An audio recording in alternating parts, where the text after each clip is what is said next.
Well, all right, you guys. Happy Father's Day Happy Father's Day to fathers and children. And I hope everyone's doing well. Let me try to turn this off.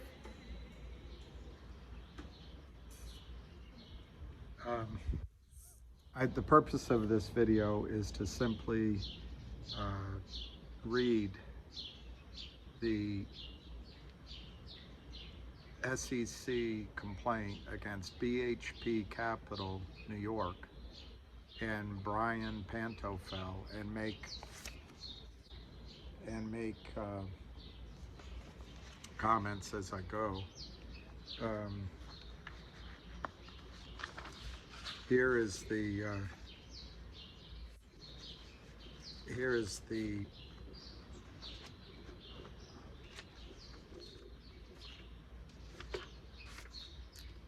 announcement of this. I'll read that as well.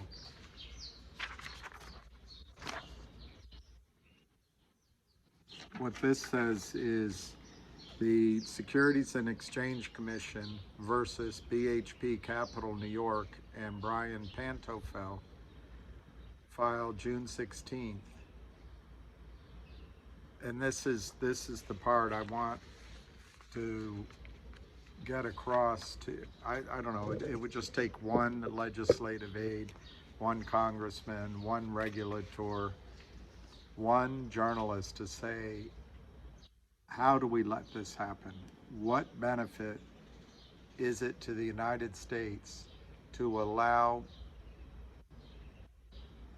parasites to sell stock that doesn't exist, enter into these confusing, toxic convertible loans that result in billions of shares sold, destroying companies, cities,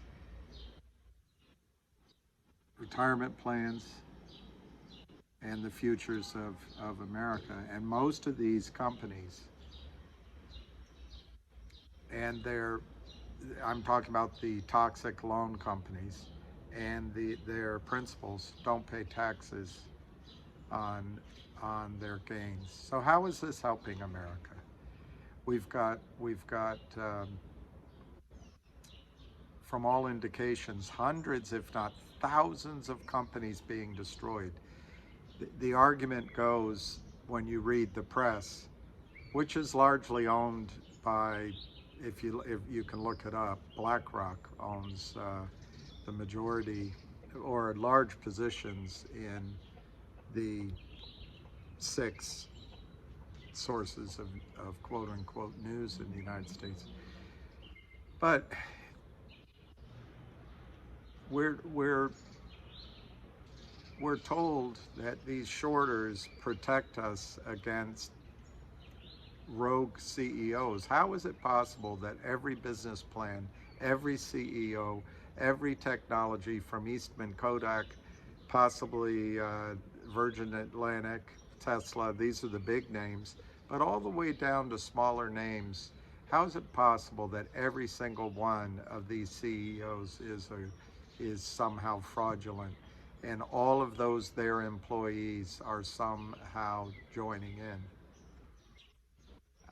I submit to you the exact opposite. The fraud is happening from these so-called short sellers. They're really counterfeiters, they're grifters, they're stealers, they're thugs. And this guy, Brian Pantofel, just apparently got married.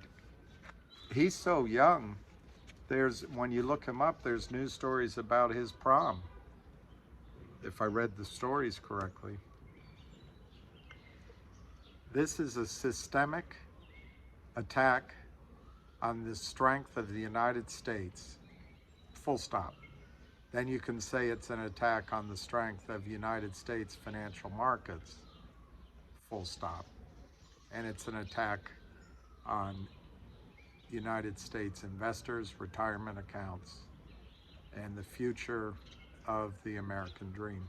But let me just read this to you. The Securities and Exchange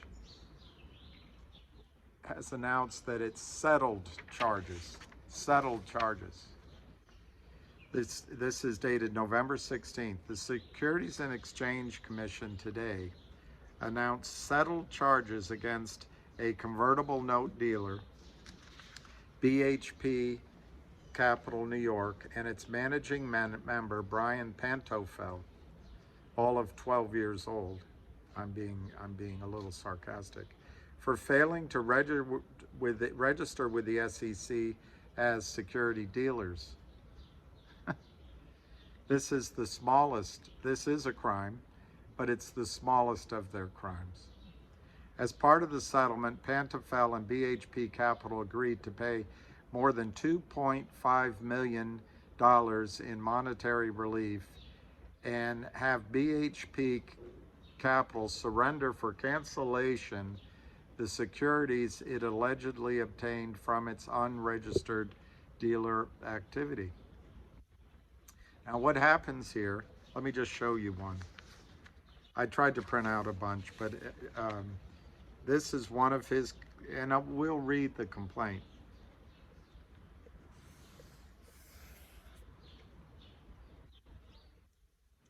I just pick one of the companies, Quad M Solutions. I'm not telling you to buy it, don't get involved. But here is a 2-year period of action in the stock. This is one of the companies listed, as we will see in the complaint. Now what happens, and I don't have time to go through and print out all the securities purchase agreements, but as soon as Quad M Solutions starts talking to this despicable human being, Brian Pantofel, the stock starts going down because he's selling stock that he doesn't own to give the company that money on the initial tranche of the toxic convertible loan. Then he continues to sell it all the way down. What the SEC doesn't realize is there's money made here before the note is entered into, all the way through here, and then when in this case, when I'm just picking a time, they settle, they continue to drive it downward. So the SEC picks a fraction of the money that this guy, Brian Pantofel, makes. This guy's all of 12 years old. What genius does he have that the SEC protects him? Okay, so they settled the complaint. The complaint, I continue reading, the SEC's complaint filed in the U.S. District Court for Southern District of Florida alleges that between December 2017 and mid-2022, BHP Capital purchased more than 100 convertible notes.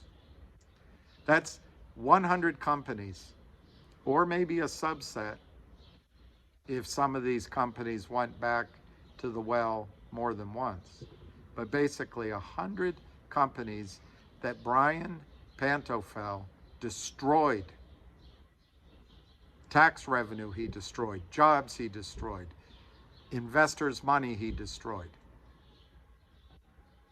And when the SEC just takes monetary relief and a cancellation of the securities they received, they're ignoring the endemic cancer of selling billions of shares that do not exist, driving companies out of existence, simple laws of supply and demand.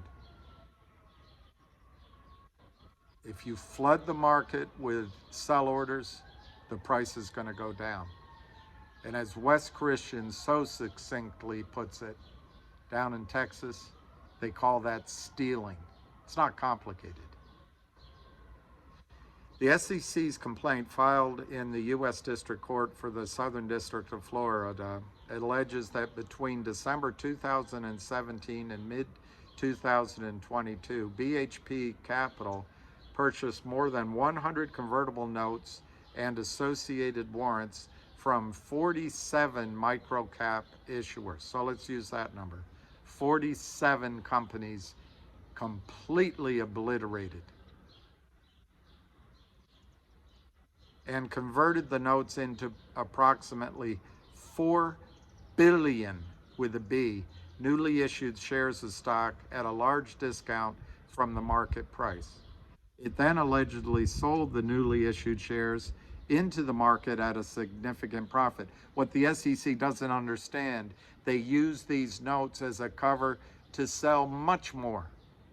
All this note is in place is to prevent the black swan, the fat tail, the unexpected rally in the price of the stock. Otherwise, they just keep selling and selling and selling. And the SEC allows it to go on because the SEC is captured by Wall Street. FINRA is captured by Wall Street.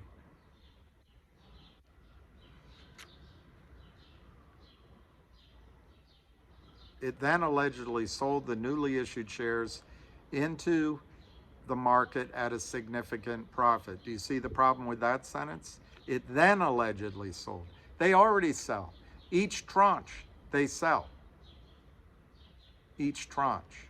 They pre-sell the stock at a discount, driving it down. And then they get a further discount in the contract. This is crime in broad daylight. And now here's the part that angers me and why I'm doing this video. As alleged, neither BHP Capital nor Pantofel was registered as a dealer with the SEC or associated with a registered dealer as their activities required them to be. Well, that addresses the licensing issue.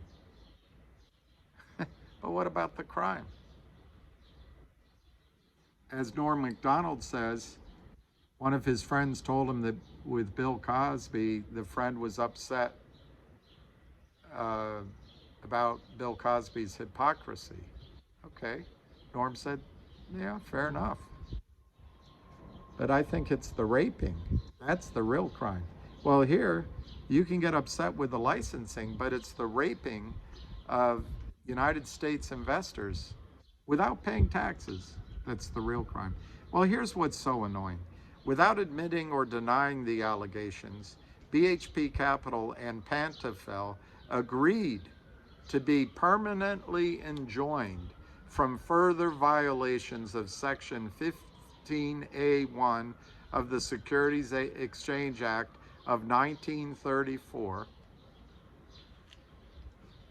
Just set up a new LLC. Just set up a new capital firm. And get at it again. He's newly married, apparently. Do it through his wife. I'm sure she wouldn't do this kind of criminality. She thinks she's found a genius. He's just a cheater. So he agreed to be permanently enjoined from further violations of the Securities and Exchange Act of 1934, specific section, to pay disgorgement and prejudgment interest of $2.3 million and agree to surrender all conversion rights in the currently held convertible notes.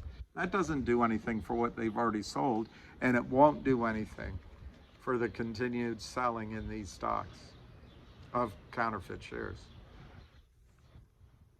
He's got to surrender for cancellation all unexercised warrants. So what? And surrender for cancellation any shares it holds. Now, this settlement is subject for court approval. I hope the court denies it. This gentleman, Brian Pantofel, belongs in prison. Not married, not living the dream. He belongs in prison for what he's done. I do congratulate the SEC's Cecilia B. Connor, Matthew B. Homburger in the Philadelphia regional office, assisted by Robert Nesbitt, supervised by Kingdon Case and Scott Thompson. And the litigation will be led by Karen Klotz and supervised by Gregory Brockton. I commend the SEC for bringing this, but they miss out. Let me just give you, I don't know when, in the case of MMM,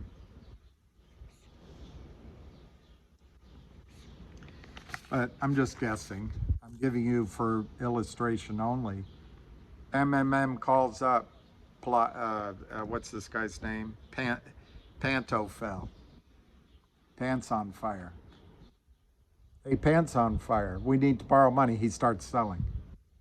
And then he gives him part, a tranche, maybe 60, 70 grand.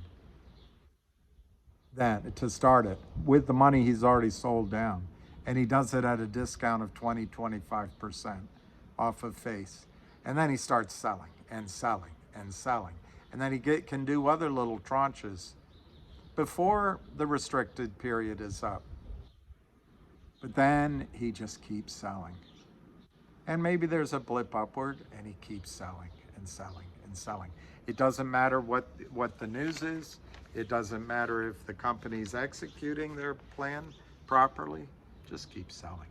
And for some reason, the powers that be at the SEC and FINRA and the over-the-counter markets support this activity. I submit to you it's because it's profitable to the prime brokers, starting at the top with Goldman Sachs and ending all the way down at the bottom at Alpine Securities. Okay, let's read this, and I'll comment as we go along. This will be something you can listen to when you're falling asleep. But if you're driving, turn the channel to something more exciting. But here's the complaint. It's only 13 pages, and I'm going to read it all to get it in the record, of the SEC against Brian Pantofel. And I'm going to comment as we go through it.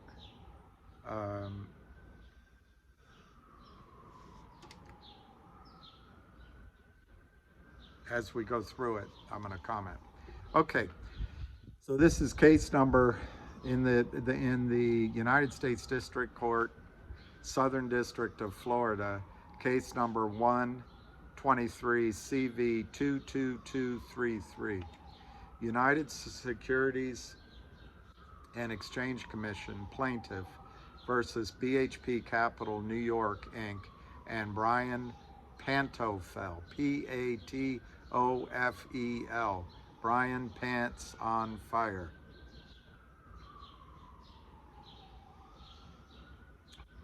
Pantofel. Complaint. Plaintiff, U.S. Securities and Exchange Commission, files this complaint against defendants BHP Capital New York Inc. and Brian Pantofel, and together with BH Capital are defendants. So your plaintiff is the SEC, defendants is Pants on Fire and his cleverly named capital company, Brian H. Pantofel Capital, BHP. Okay, this is the alleged, although as I just read to you, both sides settled, so I think you can assume that these facts are accurate. Summary. 1. From approximately December 2017 to mid-2022, BHP Capital and its sole officer, Pantofel, acted as securities dealers even though they were not registered as dealers with the SEC, nor was Pantofel associated with an SEC registered dealer. 2. BHP Capital, under Pantofel's direction and control, purchased convertible notes or warrants from penny stock issuers. In other words, lent money to companies in the form of toxic convertible notes. One of the things the SEC has to ban is doing these kind of notes in tranches. That's my opinion. If you're going to lend a certain amount of money, do it all up front. Real money up front. Otherwise, the note isn't valid. That's just one of my suggested solutions. So Pantofel purchased convertible notes or warrants from penny stock issuers, converted the notes into stock at a large discount from prevailing market price, and sold the newly issued shares into the public markets for a profit. Okay, it's true as far as it goes. But what the SEC lawyers cannot recognize is that Pantofel is selling the stock even before this convertible note is signed. It's before the note, during the note, and after the note that they sell these shares illegally.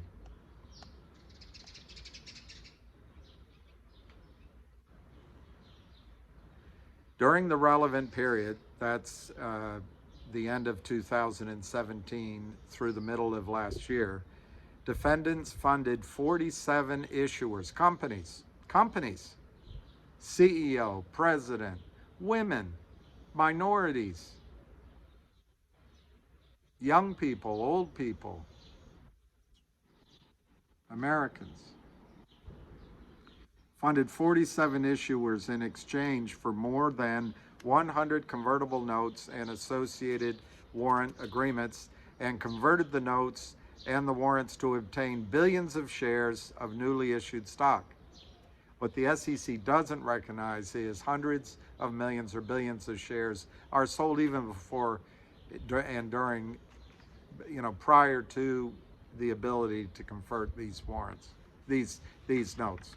The defendant then sold approximately 4 billion of these new shares of common stock, which never publicly traded until defendants introduced them into the public markets. So 4 billion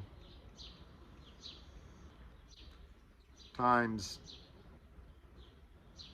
what do you want to guess? An average of 10 cents profit? That's at 10 cents, that's $400 million. So if you want to be really conservative, 4 billion times, what do you think? A penny? 0.01. It's $40 million that Brian Pantofel may have made on all these counterfeit shares. And he's not paying taxes on it while they're coming after your Venmo and the SEC settles for $2 million. It's just a cost of doing business. Do you think Brian Pantofel is going to follow the law? He never followed the law before. Okay, 4, defendants' convertible notes and warrants business was lucrative. No kidding. At a penny a share profit, it's $40 million. At a penny. At 10 cents? How about if it's 20 cents a share? A penny. $40 million. Doesn't take much to say that he made $100 million net on this. Defendants generated millions of dollars in profits from their post-conversion sale of newly issued shares. Post-conversion. The SEC's completely wrong on that. I printed out a bunch of charts and they didn't all come out of my printer, so I'll just use this one. But they start selling before the note's signed, during the tranches being created, and afterward. It's not post-conversion. Why, if anyone at the SEC is watching me, why would Brian Pantofel wait just to follow the law? He doesn't follow the law in the first instance. Why would he honor a 6 months holding period? He sells the shares higher to guarantee himself a profit with his toxic formulas by driving the price lower. Then he gets a discount off of that. And if you can't find it, I don't know how. There's computers out there now, supercomputers that track every phone message, every video. Uh, you guys have the computer power to follow the money. Just follow the money.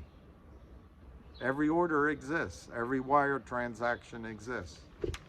And Brian Pantofel is behind all of them. And why do you protect him at the SEC? Why? I know you want to do this wrist slap so you can check your CV and get a job at Goldman Sachs or at Citadel, but why? How do you live with yourself?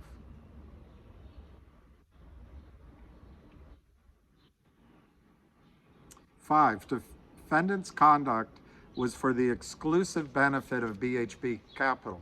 No kidding. And the vast majority of the proceeds from these activities ultimately was transferred to Pantofel as the sole owner of the company. In practice, defendants began to sell, maybe I jumped the gun. In practice, defendants began to sell post-conversion shares soon after each conversion. This just isn't true. It may be true by accident, but they sell the shares, he sells the shares prior, and derive profits from the sale of such shares principally from the discounted acquisition price as opposed to appreciation in the market price of the issuer's common stock. They just don't get it. They're lawyers and they've never been in the markets. Brian Pantofel sells stock prior to conversion, driving the stock price downward. It's just a fact, in my opinion. This whole video is in my judgment. Pantofel at all times controlled and had ultimate decision-making authority over BHP Capital's decisions, including the notes that BH Capital entered into, when to convert debt into stock and when to sell the stock on the secondary market. 8, Pantofel committed BHP Capital to the initial investments and directed the later acquisition and sale of discounted shares. They just don't get it. As soon as the hapless CEO even indicates weakness, Pantofel is selling stock, because that's how he doesn't fund anything. That's how he comes up with the money to give to the company. He gives the company their own money.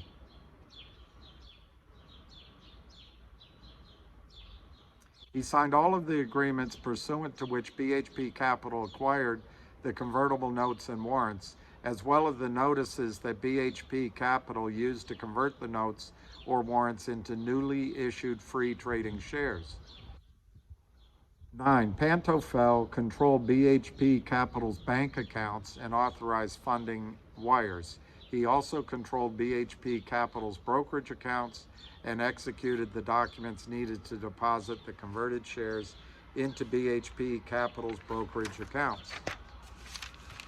By failing to register 10 as a securities dealer and by Pantofel's failure to associate with a registered securities dealer, BHP Capital and Pantofel avoided the regulatory obligations that govern dealer conduct. These obligations included submitting to regulatory inspections and oversight, following financial responsibility rules targeted at broker-dealers, and maintaining books and records in accordance with various applicable regulatory requirements. Violations, number 11.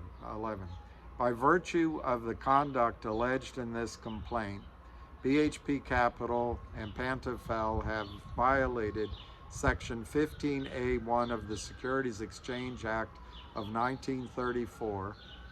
Pantofel is also liable as a control person under Section 20A of the Exchange Act for BH Capital's violations of Exchange Act Section 15A1.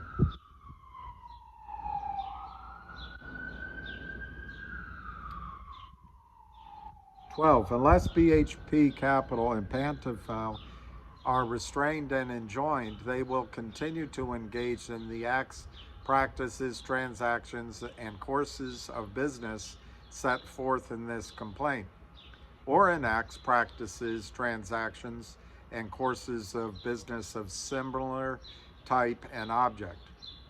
The SEC seeks injunctive relief, disgorgement, minor disgorgement. They don't care about the 40 million, 100 million that Brian Pantofel may have taken out of the markets, just this very limited $2 million. The SEC also seeks other appropriate and necessary equitable relief, including penny stock bars. Well, there you go. Stop using these big boy strategies on microcap stocks. If you want to do it up at the top of the market where they do it, and they destroy companies like Eastman Kodak, they go after Tesla, they go after Carl Icahn, they go after blue chip name after name. But at least up there, you have institutions that can provide some counterweight, have their own buying interests. Down here in the microcaps, there's no counterweight to this fraud. None. Except the SEC, who, in my opinion, are a bunch of milquetoast lawyers just trying to stamp their CV on their way over to glorious jobs at the criminals. If there's one of you out there in the SEC, and I think maybe Grewal, and I'm sorry if I say the gentleman's name incorrectly, if there's one of you out there that wants to be Elliot Ness, you will go down in movies and articles and history as a name well remembered. But if you continue to go along with this criminality, you're just another person who lined their pockets on the backs of the victims of these crimes.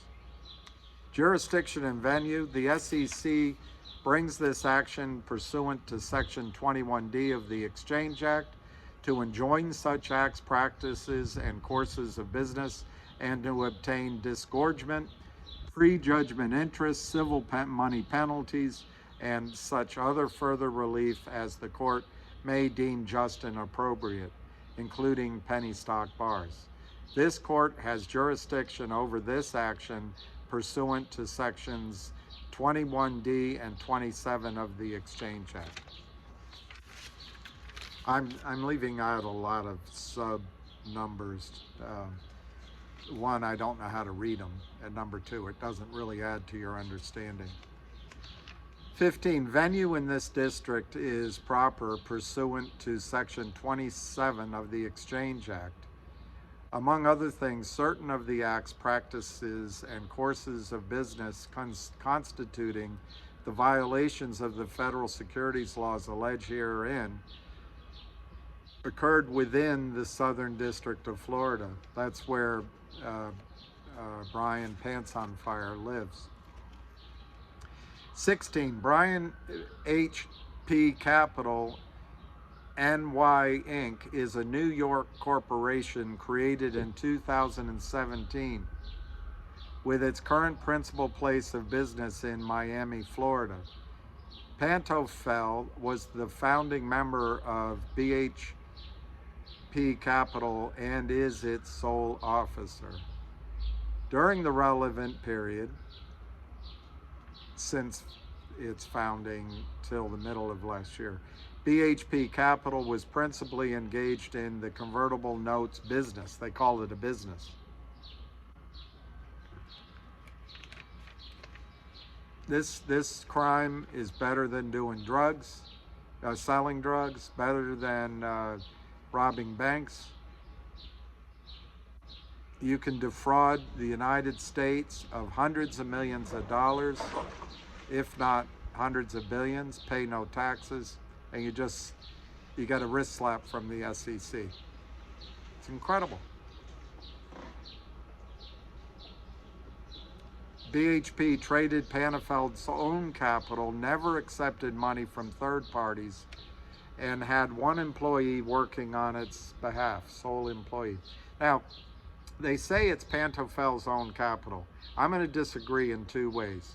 One, he sells money, as I've shown you with just one stock, because I printed out others, I can't find them. He sells the stocks downward before signing this. So it's really, he's giving the company their own money that he's purloined out of the market in tranches at discounts. So he's creating money out of thin air.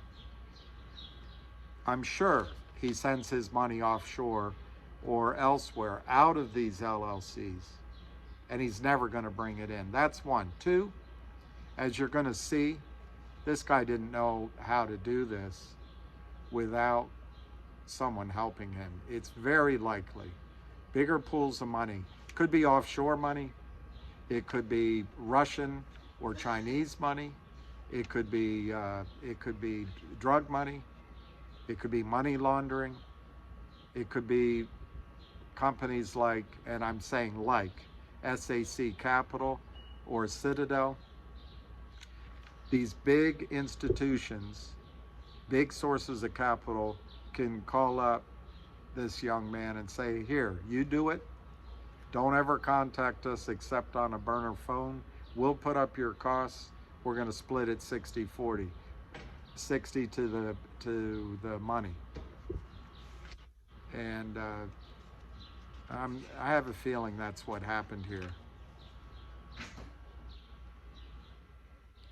BHP Capital has never been registered with the commission in any capacity. Okay, number 17, Brian Pantofel, aged 29, resides in Miami, Florida. Aged 29, can you see that? So this is written in 2023. In fact, it was filed, the docket, on 6/16/2023. So he's 29 or thereabouts when this was true when it was filed, so he was 29 when it was filed. The relevant period is December 2017 through the middle of last year. So if we start at 2018, ignoring the first 6 months, 18, 19, 20, 21, 22, and now 23. It's 5 or 6 years. Brian Pantofel might have been 23 years old or 24 when he established his company as a financier to CEOs, to 50 different companies. Why, on God's green earth, is the United States securities market, he's not the only one, are the United States securities markets dependent on recent college graduates to provide financing? I submit to you, he had no idea. He's an economics graduate. He studied economics, theory. He had no idea what he was doing. He doesn't have enough gray behind his ears to know what he's doing. Somebody taught him how to do it. Because the big pools of money can't make the returns they're promising. They can't earn their fees unless they cheat. It's a tragedy. And at some point, people have to wake up to this. Okay, number 17, Brian Pantofel, age 29, resides in Miami, Florida. He is the sole officer of BHP Capital and exercises ultimate decision-making authority over its businesses. Pantofel received periodic distributions from the company during the relevant period. He has never been registered with the commission in any capacity. Facts. 18. During the relevant period, BHP Capital and Pantofel operated a business in Miami, Florida, through which they predominantly purchased convertible notes or warrants directly from penny stock issuers, waited for the applicable holding period of those notes to elapse 6 to 12 months using Rule 144 Safe Harbor under Section 4A1 of the Securities Act of 1933, converted the notes or warrants at an agreed upon substantial discount to the prevailing market price, and then resold the newly issued shares to the public markets. That's not true. One sort of aspersion is these are penny stock issuers. Well, people like Pantofel, by selling counterfeit shares in the hundreds of millions and billions, drive them downward to penny stock. Secondly, and there's nothing wrong with starting out as a penny stock. The major American corporations started out on the over-the-counter market as a dream. That's what they're there for. Secondly, why would he wait for the applicable holding period to elapse? He follows the rules? No. He could exercise those shares at various times and put them in his kitty, but he didn't wait to sell. And maybe he did both. He sold counterfeits before, and once these legends came off, he was able to sell these at much cheaper prices.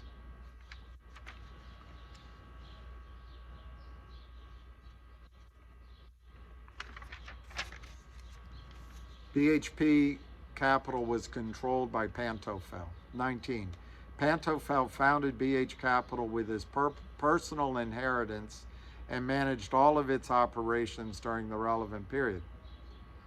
Maybe he used his own money, but someone taught him how to do this. 20. Pantofel had final decision-making authority for all convertible note and warrant financings made by BHP Capital and signed all of the stock purchase agreements and conversion notices. 21. Pantofel determined when BHP Capital should convert or partially convert a note or warrant and when to sell the post-conversion shares. He sold them before, during, and after. He was the only person with authority to bind BHP Capital on its convertible notes and warrants. 22. Pantofel was also the only individual with access to BHP's capital brokerage accounts. 23. BHP Capital employed one other individual during the relevant period, but Pantofel had primary responsibility for selecting issuers for funding, selecting victims, conducting diligence on convertible note opportunities. What's your volume in your stock? Are we going to be able to counterfeit shares into the market volume of your stock? And maintaining relationship with issuers that BHP Capital had previously financed in an effort to service their ongoing financing needs. This is incredible. The SEC gives this guy the patina of legitimacy. The guy's a crook. The SEC should grow a pair and take these guys all the way through discovery and put them in prison.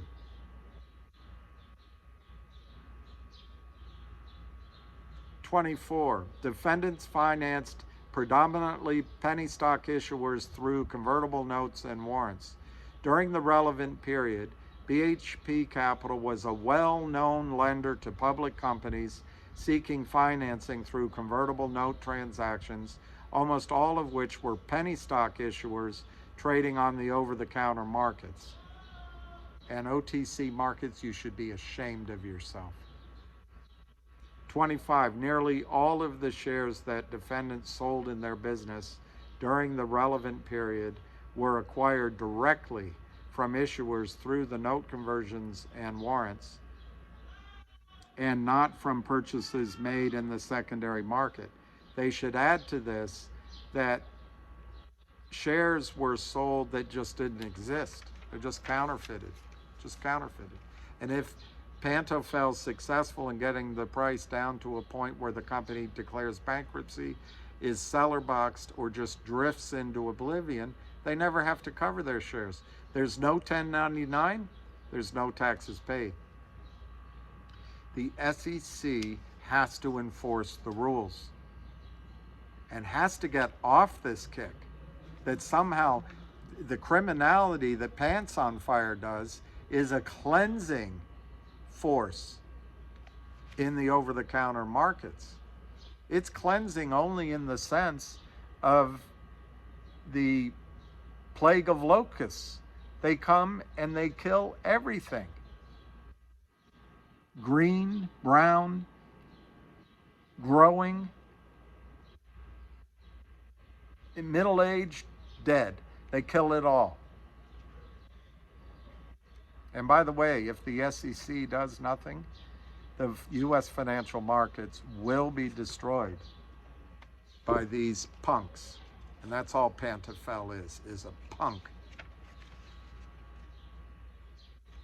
Okay, 26. Defendants' public sale of unrestricted newly issued shares significantly increased the amount of shares trading publicly and the issuer's unrestricted shares totals. Okay, as far as it goes. But he also sold billions of shares that just didn't exist. 27. Between 2017 and April 2020, BHP Capital executed stock purchase agreements with 47 penny stock issuers, resulting in BH Capital fully or partially funding more than 100 convertible promissory notes and associated warrants. 28. The notes typically had a 9-month to 1-year maturity date. B. Principal amounts of $6,333,000 and $315,000. Nothing. Interests around 10% and steep prepayment penalties. This, I wish, I literally printed out 60 pages. They all came out blank. I guess because Justia didn't allow me to print because I'm not a member. But this does not account for that as when they initially enter into the agreement, there's a face value, a par value. It's the initial monies given are at a discount of that, 20%, 25%. On top of that, there's an interest payment. On top of that, they convert into a sharp discount. And on top of that, the stock price is an escalator, a down escalator. She got the elevator and the company got the shaft. The notes conversion terms also significantly favored BHP Capital, allowing the company in its sole discretion to convert the debt into common stock at a 20 to 50% discount to the prevailing market price after the Rule 144 holding period had lapsed. To the prevailing market price? There's nothing real about that market price. That market price is a fraud. He drove it downward massively. I can't believe the SEC doesn't see that. 30. Most of the notes also contained original issue discounts, which entitled BHP Capital to convert the note to stock or be repaid with interest based on the face amount of the note rather than the discounted price BHP Capital paid for it. Defendants targeted penny stock issuers or made the targets its victims. I'm adding that, penny stocks. 31. For most of the relevant period, BHP Capital maintained a website that contained information regarding its business and contact information. 32. Pantofel also attended at least 2 investor conferences to develop and maintain industry contacts. This is a stalker. He's a stalker after his victims. 33. Defendants' contacts frequently referred convertible note deals to BHP Capital. Are they sharing in the crime, racketeering, RICO crimes? Both Pantofel and the sole employee also cold called and cold emailed issuers regarding possible investment by BHP Capital. The over-the-counter markets are so orphaned by OTC markets, by the big brokerage firms, by broker dealers, by registered reps, by investment banks, legitimate investment banks, that criminals like this 12-year-old pants on fire actually get purchase raising money. Giving money. 34. On average, the sole employee made 20 to 30 calls per day to issuers regarding potential funding. That's illegal. That's solicitation. 35. Nearly half of the issuers that BHP Capital financed through convertible notes sought additional financing from BHP Capital, with some selling BHP Capital 6 or more convertible notes over the relevant period, which brings up a question that has been raised on my calls and elsewhere. Are the CEOs also captured? I just showed you how much money's involved. The SEC has to enforce the rules, settle the trades, and stop this mass money laundering scheme. This is just a machine to take the money that the government has been printing in trillions of dollars over the last 2 decades, take big parts of it out for the benefit of criminals.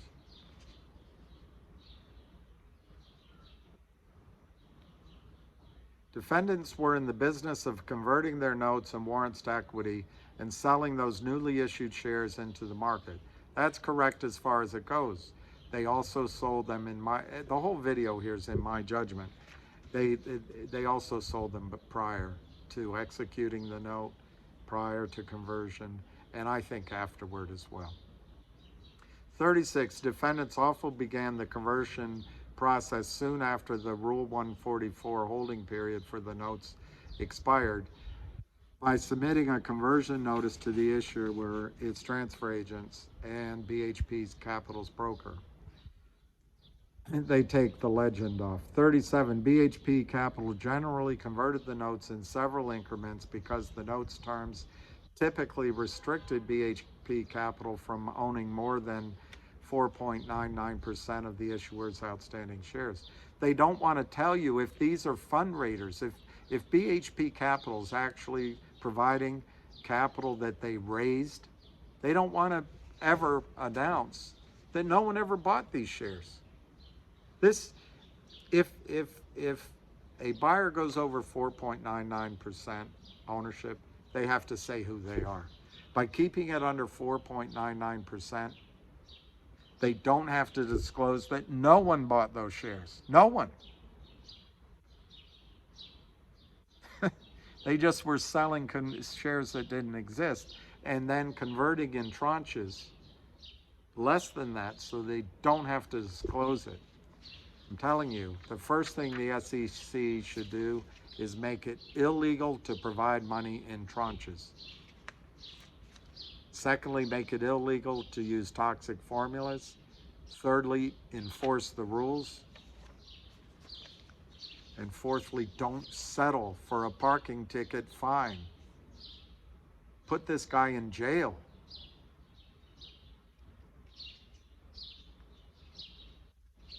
Once the shares were deposited into BHP Capital's brokerage accounts, defendants typically began selling the shares immediately at Pantofel's direction. 39. BHP Capital generally sought to sell the shares as rapidly as the markets would bear, usually within a few weeks or weeks of conversion. Sure, that's probably true, but it doesn't count all the shares he sold before. 40. Between November 2018 and mid-2022, BHP Capital sold approximately 4 billion newly issued shares of common stock into the public markets and earned millions of dollars in profits from the sale of shares underlying the notes. Millions? Try tens. Try hundreds of millions. Hundreds of millions. Tens of millions. They really understate this. 41. Defendants' profits from the sale. Just take out your calculator and put in 4 billion and multiply it by 1, 2, 3, 10 pennies and see what you come up with. These guys made, this Pants on Fire made a lot of money. And whoever he worked with. Then how do you know it's not an offshore entity that means to do the United States harm? How do you know that? 41. Defendants' profits from the sale of newly issued shares are attributable primarily to the discount applied to the convertible notes that BHP received on the converted stock, rather than from appreciation in share price.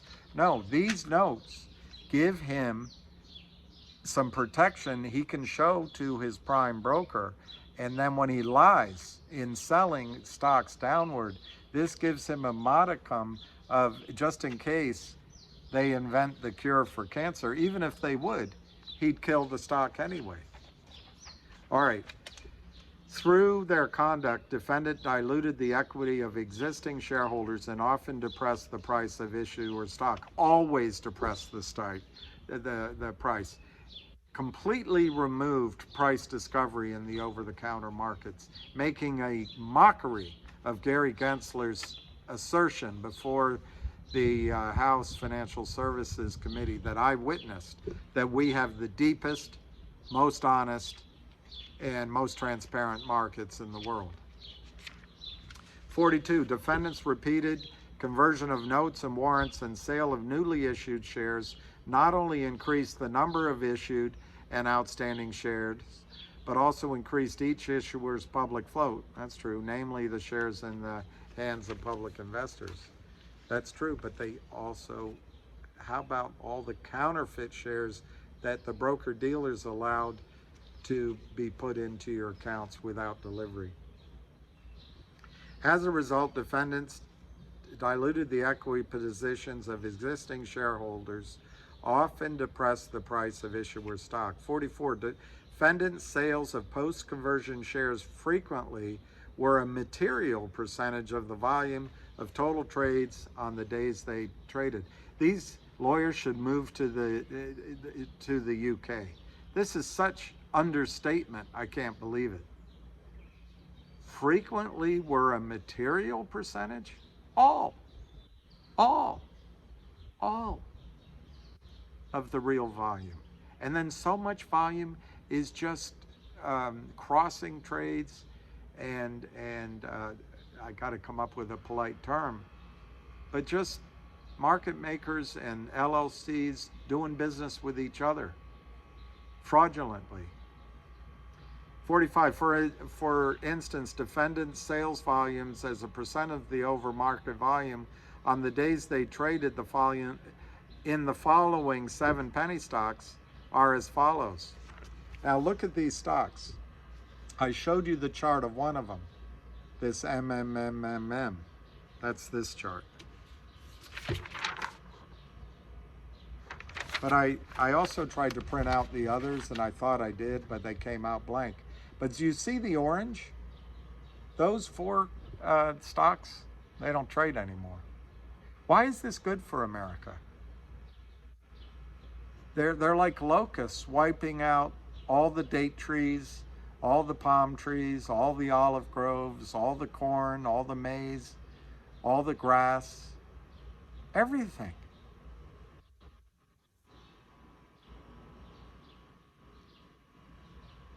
I reckon they killed everything that ever moved or walked on the earth.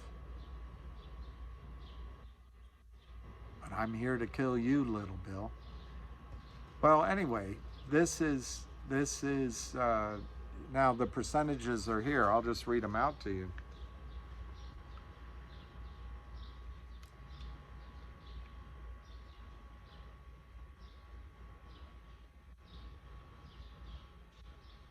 I mean, I don't understand this chart. I'm not going to bore you with it. Uh,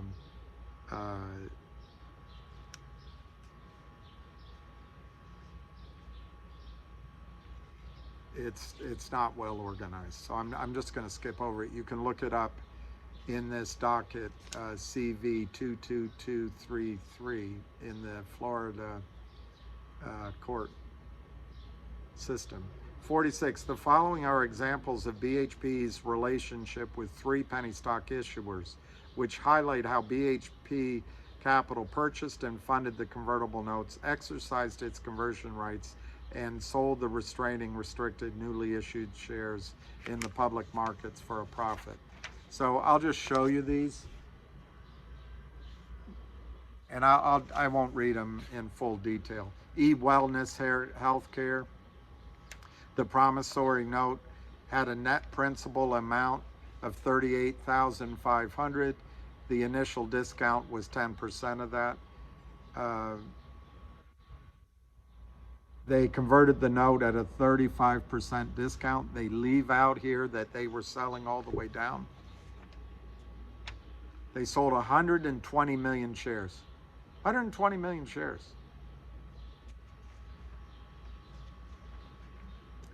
Kinner Japay Corp. Convertible note of $82,500 with a discount of $7,500 off of that amount. They converted the note at 35% discount, but that's after they drive the stock price down. And then they take the lowest volume weighted average, even of one day, in the preceding 5 or 10 or 20 day period. He sold 125 million shares. And Health Linked, they gave the initial tranche $108,000 with a discount of $5,000. They began converting at a 25% discount from the market price. But remember, the market price is manipulated by the self-same pants on fire. This case, it was 2 million shares, so it's a much lower, obviously, market cap. Okay, claims for relief. The SEC realleges and blah, blah. I'm not going to read all of this. Second claim, not going to read all of it. And now I'm going to read the prayer for relief. Wherefore the SEC respectfully requests that the court enter a final judgment 1, permanently restraining and joining the defendants BHP Capital and Pantofel, as well as their members, managers, agents, servants, employees, attorneys in fact, and persons in active concert or participating with them from directly or indirectly making use of the mails or any means of instrumentality of interstate commerce, the phones, to effect any transactions in or to induce or attempt to induce the purchase or sale of any security, other than exempted security or commercial paper, bankers' acceptances, or commercial bills, Why not just tell them to go dig ditches? While engaged in and pursuant to the regular business of buying and selling securities, not including security-based swaps, other than security-based swaps with or for persons that are not eligible contract participants on paren. Why not just go tell them to go break rocks in a hard labor prison somewhere for the rest of their lives, for their own account through a broker dealer or otherwise, unless defendants are registered as broker dealers with the Securities and Exchange Commission, or unless they are associated with broker dealers who were so registered. 2, ordering BHP Capital and Pantofel jointly and severally to disgorge with prejudgment interest all ill-gotten gains received. But they're not defining all of their gains, directly or indirectly. They're not defining the indirectly from the activities set forth in this complaint. And I hope if the judge is listening, they didn't just make $2 million. They made 20 million. They may have made 200 million off of these companies or more.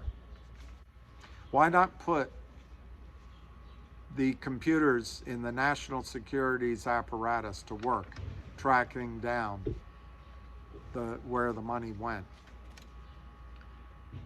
3, ordering BHP Capital and Pantofel to pay civil penalties.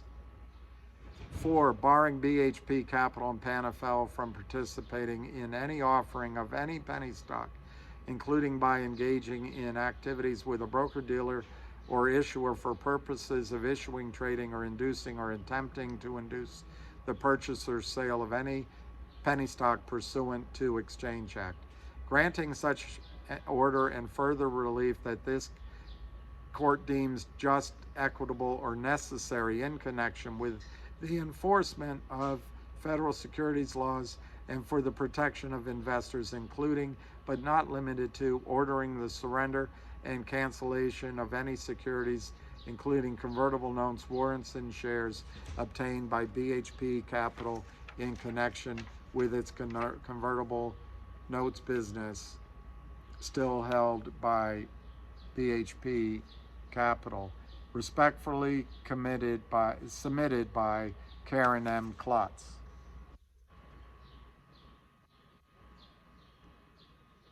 Well, this has gone over an hour, so I just want to quickly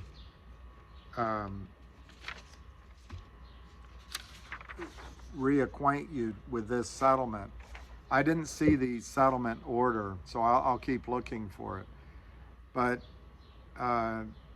without admitting or denying the allegations, BHP Capital and Pantofel agreed to be permanently enjoined from the further violations, which I assume are the ones described here, and they're only paying $2.3 million. If anyone's watching from the SEC, take 1 or 2 or 3 or 4 pennies and multiply it by 4 billion shares. See what you came up with.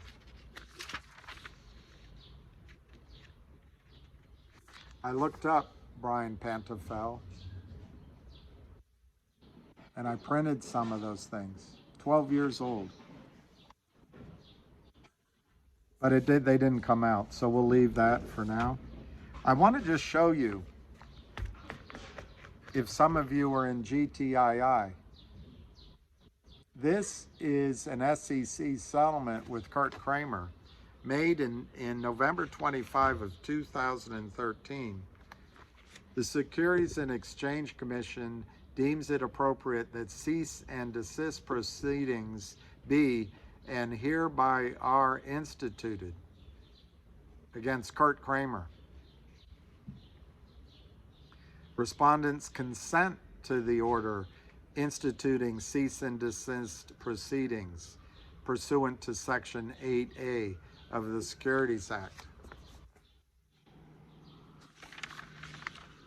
This was 10 years ago.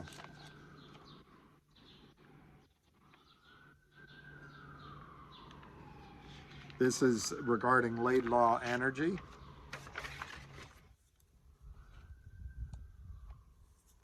Kramer violated the exact same sections that Pants on Fire did.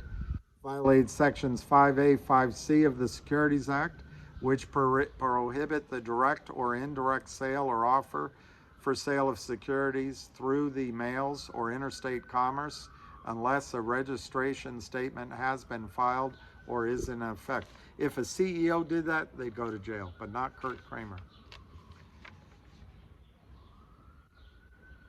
So Kurt Kramer and his companies forego directly or indirectly, included but not limited to, through any entity owned or controlled by any of the respondents, participating in any issuance, purchase, offer, or sale of any security made pursuant to or claiming an exemption under Rule 504. It is hereby ordered, this is 10 years ago, pursuant to Section 8A of the Securities Act, Kurt Kramer et al., for clarity, using his name, cease and desist from committing or causing any violations or any future violations of Sections 5A and 5C of the Securities Act. Kramer will pay $1 million.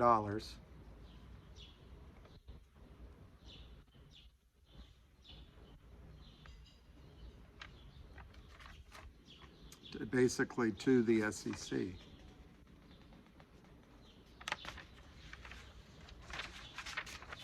Signed by Elizabeth Murphy, the SEC. So I just read that to you as one of the companies. I have a file of Kramer items. But I just read that to you. When the SEC makes these permanent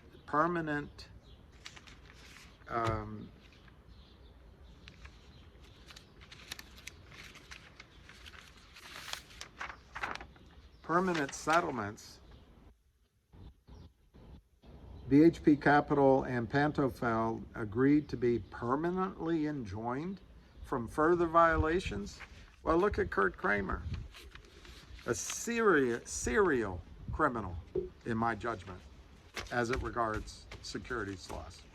Didn't stop him, because the SEC gives these criminals a way out, signing before there's discovery, so that people like that Levine from Wall Street Journal, Bloomberg, Jim Cramer, and others, Angel from Georgetown, can confuse Congress, confuse other journalists into saying, well, hey, they took care of it. The SEC complains they are not fully funded. Why don't you go after, as a suggestion, you go after the ill-gotten gains they didn't pay taxes on? Then, Gary Gensler, you could probably go hire 10,000 people. Gary Gensler, if you did your job in the over-the-counter markets that you want to do now in the crypto markets, you could pay for a whole new headquarters called the Goldman Sachs SEC building in downtown New York to regulate crypto markets. It's there sitting for you. Just enforce the rules. All right, I'm going to let it go with that. I know this is a little long. Oh, I found one of the charts. This is one of Pants on Fire's charts.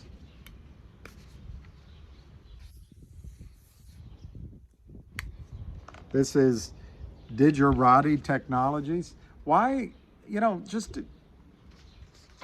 just call me a conspiracy theorist. Why Congress? Why Senate? Why SEC? Even why Goldman Sachs? Is this beneficial to America? This 12-year-old, he was all of 23 or 24 probably when he funded this company. He didn't really fund it. He starts selling the stock prior to signature, selling it afterward, crushing it. And maybe they go back in for financing, and he crushes it further, and now it sits there dead. The thing is, though, there's no closing transaction. No closing transaction. The company still exists, barely breathing, in a coma. No closing transaction. So all of this money stripped from U.S. investors and voters goes offshore, maybe to your enemies, our enemies, without paying taxes. Kills companies, kills cities, kills retirement plans of firemen, first responders, truck drivers, nurses, doctors, teachers, and then they don't pay taxes. And this you think is okay. And there's journalists out there that sleep at night. Mr. Levine sleeps fine at night, misleading the American public. Anyway, all right, I'm gonna say, wish you again a happy day. It's gorgeous here. I hope it's gorgeous wherever you are. Thank you.